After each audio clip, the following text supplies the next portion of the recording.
1, 2, 3, and 1. Simple. Hello, so ayan, papakita ko sa inyo kung paano yung naging journey ko sa pagkuha ng license dito sa Canada. So ayan guys, dito kukuha ka muna ng written exam. So napasa ko na yung April pa. Tapos dapat yung road test ko noong October 16. Pero nung nagpaturo ko dito kay Kuya Joel, sabi niya hindi ko pa daw kaya. So ayun, minove ko ng November 8. So ayun guys, nakapasa naman ako, pero grabe yung pinagdaanan ko. Sobrang araw-araw ako nagpa-practice kasi daw mahirap. Sobrang dami niyan sinasabi na kung ano-ano. Kaya parang ako, sobrang nape-pressure ako. Hindi ko alam kung mapapasa ko ba or what. So ayan, tingnan nyo. Why guys?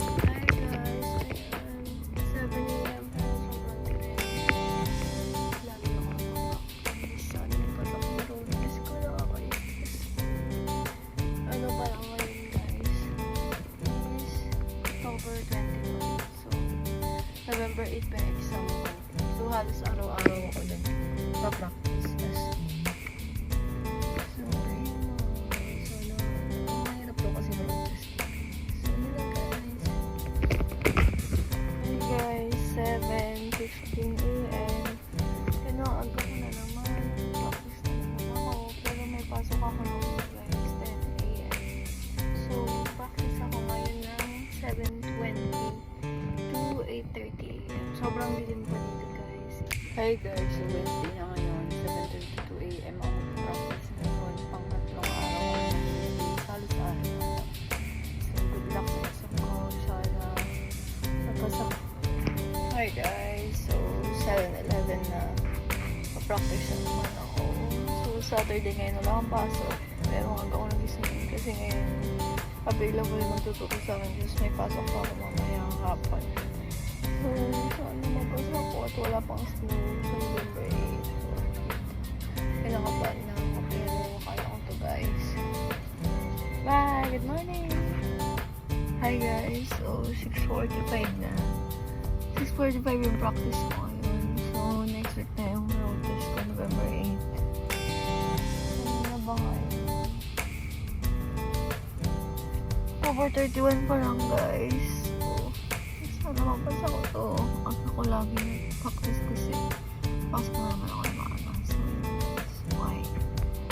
Hi guys, 8 to 7 ako ngayon. So, after ng duty ko, nag-practice ako mag-drive ngayon. Kahit magang-maga yung mata ko, ewan ko may something dito.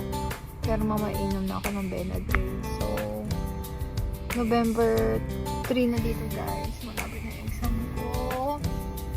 Sa Wednesday. Pagod na ako mag-practice. Sana worth it lahat ng ginagawa ko. So, yan lang guys. Bye! Hi guys! So, 7:30 p.m. na dito. Saturday ngayon. November 4. So, practice na naman ako. Sobrang lapit na ng road test ko. Sana mapasa ko. Bye! Hi guys! So, matatapos na mag-practice. 7:57 na. Bukas na exam ko. Sana makapasa ako. Lord, please. Bye guys! Good night!